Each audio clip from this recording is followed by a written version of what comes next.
গরুর হাড়ের মধ্যে লুকোনো সোনার মুদ্রা। হ্যাঁ, ঠিকই শুনেছেন, গরুর হাড়ের ভিতর লুকানো সোনার মুদ্রা।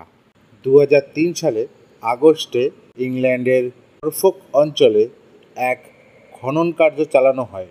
সেখান থেকে আবিষ্কৃত হয় একটি গরুর হাড়ের ভেতরে লুকোনো অসংখ্য সোনার মুদ্রা।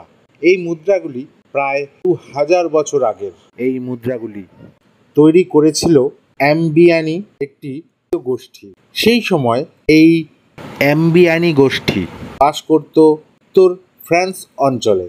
তারা ছিল গলের অন্যতম শক্তিশালী উপজাতি।